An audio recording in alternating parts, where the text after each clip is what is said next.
Hello guys! Hello Pisces! Welcome dito sa aking channel, Kapalaran 888. Welcome guys! Welcome Pisces! Alamin natin kung ano ang messages, blessings, biyaya na pwedeng dumating sa'yo ngayong buwan ng February. So second month na tayo ng 2024, Pisces. I hope na makaresonate ka dito. Gamitin mo ang iyong intuition sa panonood. Okay, Pisces, February, general reading to guys. So, magko-cover siya sa love, relationship, money, career. So, general reading siya. Lahat pwedeng lumabas. So, depende sa kung ano yung lalabas dito sa barahan natin. Okay, Pisces.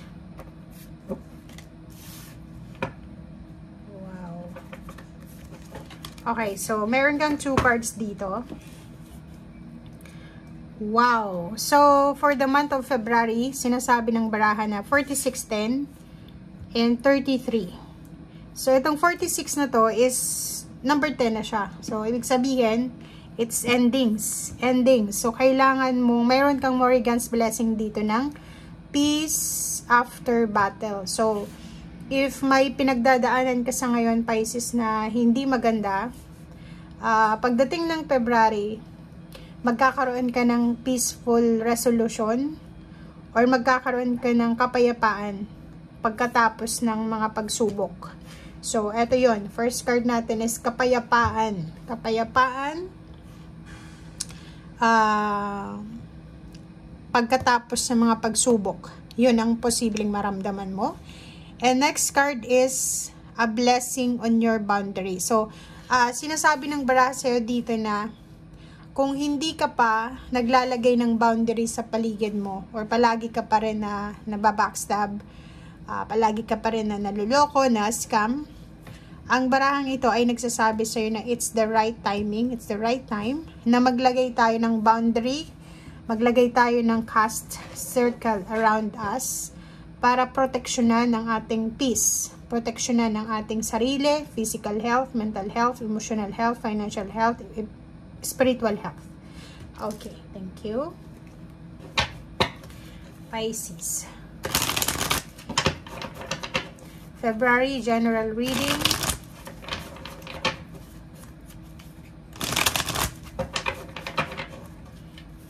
Oops, sorry. So, yun, if wala ka pang nilalagay na boundaries, kung lahat ng mga ginagawa sa'yo ng tao sa paligid mo ay tinatanggap mo, simulan mo na daw ngayong Enero na maglagay ng boundaries sa paligid mo. Okay. So, second deck na tayo. Second deck. May 2 cards din tayo dito na mayroong truth and discontent and boredom. So, may ibang Pisces dito na posibleng makakakuha sila ng kapayapaan sa katotohanan. So, pwedeng may mga revelation of truth dito. May mga katotohanan kang matatanggap or may mga balita ng tungkol sa katotohanan. So, may mga revelation of truth dito. May mga taong posibleng nagsinungaling sa'yo sa nakaraan. Maraming mga tao na nagsinungaling, pinagsinungalingan ka. And this month ng February, lalabas ang katotohanan nang wala kang ginagawa. Walang efforts na ginagawa. But, lalabas yung katotohanan. Okay? Okay, next naman is etong number 4 na discontent and boredom. Pero may iba din. May iba din na Pisces na posibleng wala silang ginagawa sa ngayon, unemployed, or pwedeng may trabaho, makakaramdam lang sila ng sobrang bored sa sarili nila, sa buhay nila. Dahil minsan, di ba, pag wala kang trabaho, wala kang ginagawa, talagang hindi ka kontento sa kung ano man na nararamdaman mo. Okay? And yung iba din sa inyo dito, pwedeng paulit-ulit na lang yung mga routine nyo sa araw-araw. So, medyo bored na kayo sa mga routine nyo araw-araw.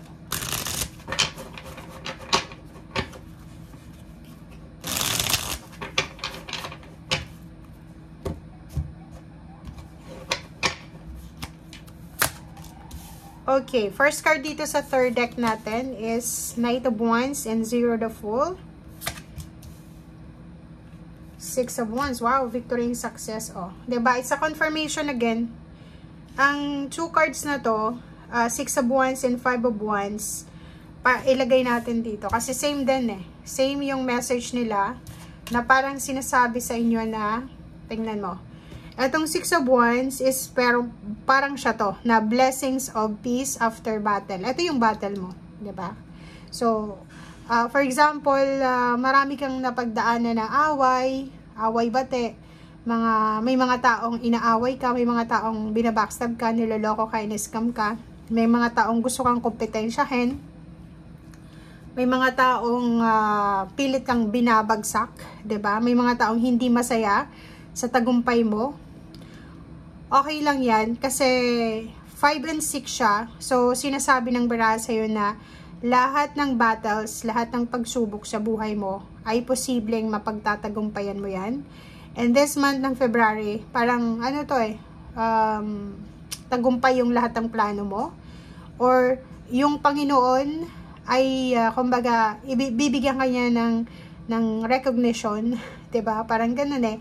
Parang sa eskwelahan lang, katulad din sa eskwelahan ng buhay ng tao, pag gumawa tayo ng masama, may recognition and reward din 'yan. Kung ano, masama din yung reward, pero kung maganda yung ginawa natin, syempre 6 of Wands. So nakikita natin dito na sa mga tao dito na ginawan ka ng masama, posibleng bumalik sa kanila yung ginawa nila sa'yo. Okay? So, victorious. Sobra kang victorious sa buwan ng February. It's either sa trabaho to. Like, for example, sa trabaho, niloko ka. Instead na ikaw yung mapopromote, hindi ko yung napromote yung katrabaho mo. Instead na ikaw yung mabibigyan ng salary increase, ikaw ay hindi nabigyan. But, this month ng February ay tagumpay yung plano mo, 'di ba? 6 of Wands, victory, success, prosperity, abundance, victorious ka. Ikaw pa rin yung nanalo. And kung ikaw naman is looking for a relationship, sinasabi ng baraha sa'yo dito na may iba sa inyo dyan na may love life na magsisimula. May posibleng love life na magsisimula, may posibleng bagong trabaho na magsisimula, or any kind ng source ng income. So, kung ano man ito na gusto mong simulan para makapag-simula ka ng additional income, or pwedeng malaking trabaho siya or malaking business. Okay, 4 of Cups. May naghihintay sa'yo this February. And 5 of Cups. So, nangihinayang siya. So, yun. Since tagumpay yung plano mo, or hindi mo naman plinano, talagang after ng mga battles mo sa buhay, after ng mga pagsubok, mga competition, misunderstanding, inaway ka, niyorakan ka, pero wala silang narinig sa'yo. And then, ibinalik sa'yo ng Panginoon yung blessings dahil sa pagiging tahimik mo, sa pagiging humble mo. And yung mga taong gumawa niyan sa'yo, ay nandun sila sa 4 of Cups, nandun sila sa 5 of Cups, 4 and 5, na naghihintay sila kung kailan mo sila kakausapin, naghihintay sila kung kailan kanila makakausap. And 5 of Cups is, nanghihinayang sila eh. Nanghihinayang sila, bakit nila ginawa yun sa'yo. So, parang ano to, ito yung mga nararamdaman ng mga tao sa paligid mo. Okay?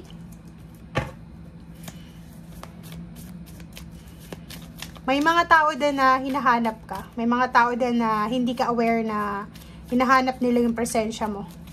Parang missing in action ka. Kahit social media wala ka, kahit na balita, wala ka. So, sinasabi ng baraha sa'yo dito, maraming naghahanap sa'yo. Hindi nila alam kung anong nangyayari sa buhay mo. Siguro may alam yung iba, but hindi nila alam yung buong istorya, yung nangyayari sa'yo. Diba? Oh, Tower. So, may iba sa buhay mo na hindi ka aware na nakakaranas sila ng Tower. Yung wino-wish nila sa'yo na pagbagsak mo ay napunta sa kanila. Kaya nga, diba? Yun yung sinasabi ng matatanda dati na huwag tayong mag-wish ng masama laban sa ating kapwa. Kasi lahat ng wini-wish natin na masama, babalik yun sa atin. If maganda, yung wish natin, babalik din sa atin maganda.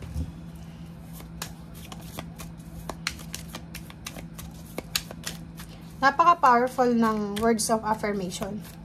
Yung manifestation, napaka-powerful. Diba? 9 of Cups. Nakikita natin dito na may celebration this month ng February ay celebration. May celebration na posibleng isi-celebrate mo. So, maraming balita dito, magandang balita. If ever man na ikaw ay naghihintay ng balita tungkol sa pamilya, tungkol sa kasal, sa additional member ng pamilya, ano man ito, isang wish fulfillment, isa sa wini-wish mo eh. Parang may wini-wish ka sa usaping pamilya, relationship, sa anak mo, sa apo mo kung may apo ka na, or kung kanino man ito, sinasabi ng barahan na wish fulfillment siya sa usaping emosyonal. So, ano man itong pinapangarap mo sa usaping emosyonal, ay posibleng ibibigay sa'yo ngayong, February 2024. Okay? Diba? Sabi ko sa'yo, ang dami-daming good news. Ihanda mo ang sarili mo, Pisces, dahil ang dami-daming magandang balita na pwedeng dumating sa'yo, na pwedeng magdala sa'yo ng sobra-sobrang saya, sobra-sobrang biyaya.